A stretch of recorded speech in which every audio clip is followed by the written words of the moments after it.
This happened a few years ago when my partner, Officer Emily Scott, and I were on patrol duty in Pine Grove, a small rural town known for its quietness.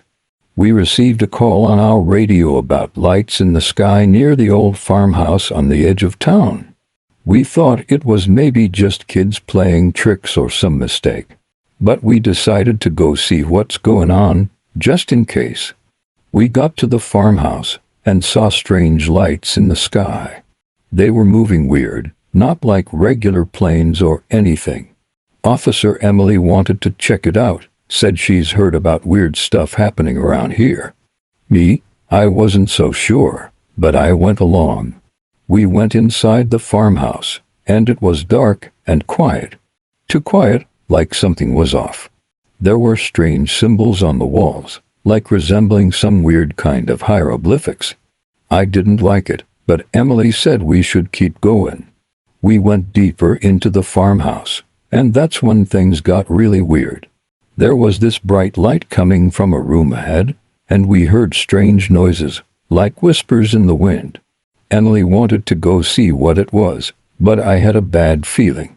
I said we should call for backup, but she insisted, and I could smell this weird acidic smell in the air. We went into the room, and there it was, a creature, like something out of a sci-fi movie. It was tall and skinny, with big black eyes that seemed to look right through you. I felt frozen, like I actually couldn't move. The creature didn't say anything, but I could feel it in my head, like it was talking to me without speaking. It showed me images, things I can't even describe. I felt scared, more scared than I've ever been in my life. Emily tried to talk to the creature, but it just kept staring at us with those cold eyes. I didn't know what to do. I wanted to run, but my legs wouldn't move. Then, something snapped inside me, and I grabbed Emily's hand. We ran as fast as we could, back through the farmhouse, and out into the night. I didn't look back, didn't want to see if the creature was following us. We got back to the car and drove away back to town. We didn't talk much on the way back. I think we were both still in shock from what we saw. I don't know what that thing was, or where it came from. But I know one thing for sure, I never want to see it again.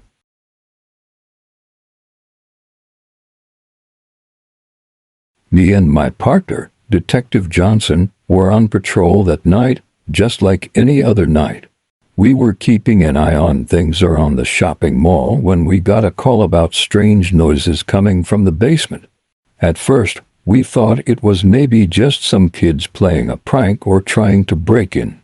But we had to check it out. We went down into the basement. It was dark and creepy down there. We had our flashlights on, trying to see what was going on. The noises were getting louder as we got closer. I was scared, but I didn't want to show it. Johnson was trying to act tough too, but I could tell he was scared too. Then we saw it. There was this thing like a big, shiny disc floating in the air. It was making these weird lights and sounds. I couldn't believe what I was seeing. Johnson looked at me, his eyes wide with fear. We had to decide what to do next. Should we run away and call for backup? Or should we try to figure out what was going on? I didn't know what the right choice was, but we had to do something. We decided to go closer to the thing. It was like something out of a movie. Then, all of a sudden, the door opened on the disc, and out came this creature.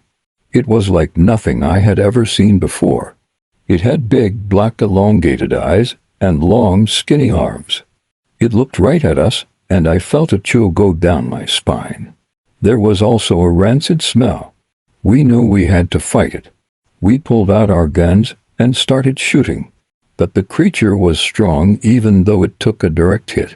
It fought back, and I could feel its black claws scratching at me.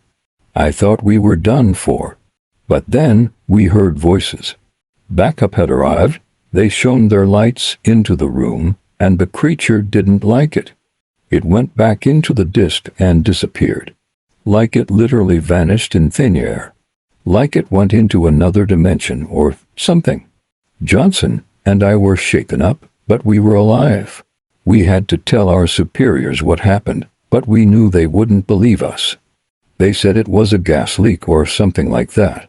But me and Johnson, we know what we saw. We saw something that night, something that wasn't from this world. I don't know if anyone will ever believe our story, but I know one thing for sure. I never want to go back to that basement again.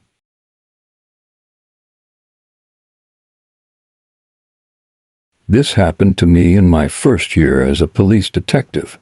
I received a distress call from a group of teenagers reporting strange lights and noises emanating from the abandoned warehouse located on the outskirts of town. Responding to the call, I proceeded to investigate the situation.